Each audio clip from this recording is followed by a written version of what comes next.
ದೇವರು ನಿಮ್ಮ ಮನೆಯಲ್ಲಿದ್ದರೆ ಈ ರೀತಿಯೆಲ್ಲ ಆಗುತ್ತೆ. ದೇವರು ಎಲ್ಲ ಮನೆಗಳಲ್ಲೂ ವಾಸಿಸುವುದಿಲ್ಲ ಅಥವಾ ನೆಲೆಸುವುದಿಲ್ಲ. ಕೆಲವೊಂದು ಅದೃಷ್ಟವಂತ ಜನರ ಮನೆಗಳಲ್ಲಿ ಮಾತ್ರ ಯಾವಾಗಲೂ ದೇವರು ವಾಸಿಸುತ್ತಾನೆ. ಕೆಲವೊಮ್ಮೆ ನಮ್ಮ ಮನೆಗಳಲ್ಲಿ ವಾಸಿಸಿದರೂ ನಮಗೆ ಅನೇಕ ಬಾರಿ ತಿಳಿಯುವುದೇ ಇಲ್ಲ. ದೇವರು ನಮ್ಮ ಮನೆಯಲ್ಲಿ ವಾಸವಾಗಿಲ್ಲವೇನೋ ಅಂದುಕೊಳ್ಳುತ್ತೇವೆ. ದೇವರು ನಮ್ಮ ಮನೆಯಲ್ಲಿ ನೆಲೆಸಿದ್ದರೆ ಅದನ್ನು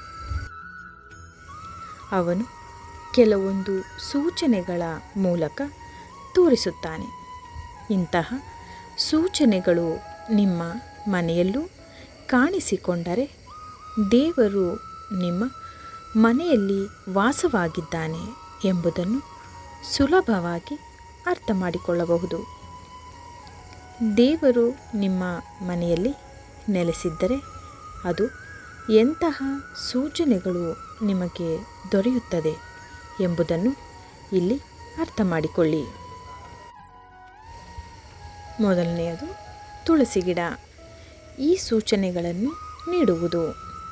ನಮ್ಮ ಧರ್ಮದಲ್ಲಿ ತುಳಸಿ ಗಿಡಕ್ಕೆ ವಿಶೇಷ ಸ್ಥಾನವನ್ನು ನೀಡಲಾಗಿದೆ.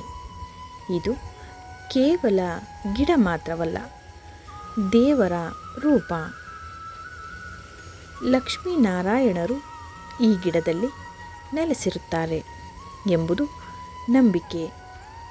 ತುಳಸಿ ಯಾವ ಮನೆಯಲ್ಲಿ ಇರುತ್ತದೆಯೋ ಅಲ್ಲಿ ದೇವರ ಆಶೀರ್ವಾದ ಇದ್ದೇ ಇರುತ್ತದೆ ಎಂಬುದನ್ನು ನಮ್ಮ ಶಾಸ್ತ್ರ ಹೇಳುತ್ತದೆ.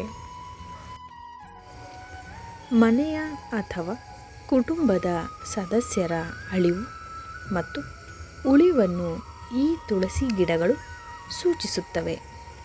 ಮನೆಯಲ್ಲಿ ನೆಟ್ಟಿರುವ ತುಳಸಿ ಗಿಡ ಹಚ್ಚ ಹಸಿರಾಗಿದ್ದರೆ ದೇವಾನುದೇವತೆಗಳು ನಿಮ್ಮ ಮನೆಯಲ್ಲಿ ನೆಲೆಸಿರುತ್ತಾರೆ ಎಂಬುದನ್ನು ನೀವು ಅರ್ಥ ಮಾಡಿಕೊಳ್ಳಿ.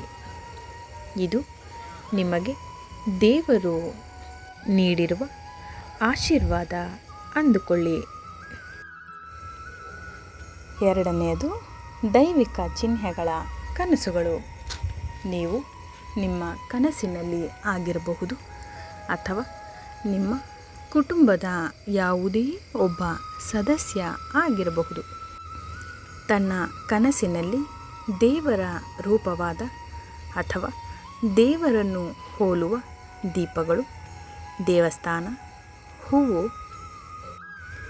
ಹೋಮ, ಹವನ, ಯಾವುದೇ ಒಂದು ಧಾರ್ಮಿಕ ಕಾರ್ಯಕ್ರಮ ಸೇರಿದಂತೆ ಇನ್ನಿತರ ದೇವರಿಗೆ ಸಂಬಂಧಿಸಿದ ಕನಸುಗಳನ್ನು ಕಂಡರೆ ಇದರರ್ಥ ದೇವರು ನಿಮ್ಮ ಮನೆಯಲ್ಲಿ ಉಪಸ್ಥಿತನಾಗಿದ್ದಾನೆ ಎಂಬುದಾಗಿದೆ.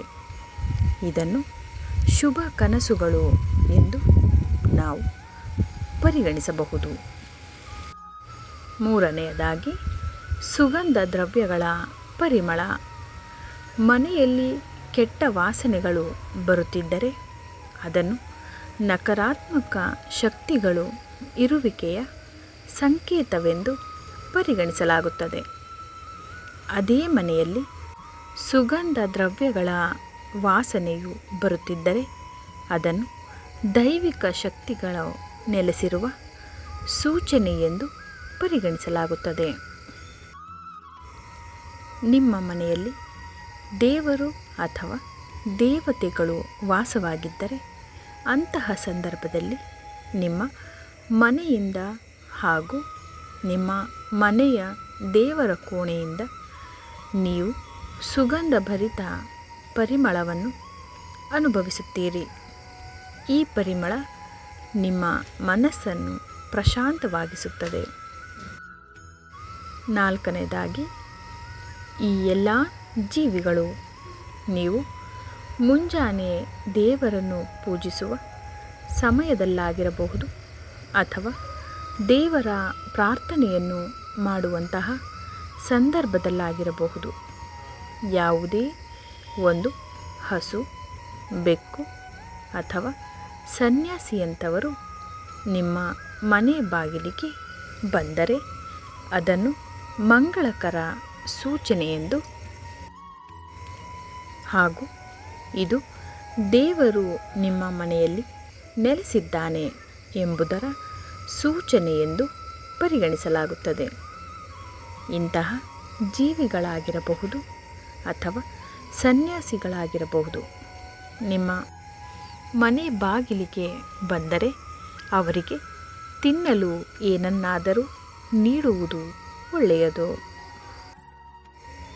ಇಂತಹ ಸೂಚನೆಗಳು ನಿಮ್ಮ ಮನೆಯಲ್ಲಿ ಪದೇ ಪದೇ ಕಾಣಿಸಿಕೊಳ್ಳುತ್ತಿದ್ದರೆ ದೇವರು ಮತ್ತು ದೇವತೆಗಳು ನಿಮ್ಮ ಮನೆಯಲ್ಲಿ ವಾಸವಾಗಿದ್ದಾರೆ ಎಂಬುದರ ಅರ್ಥವಾಗಿದೆ.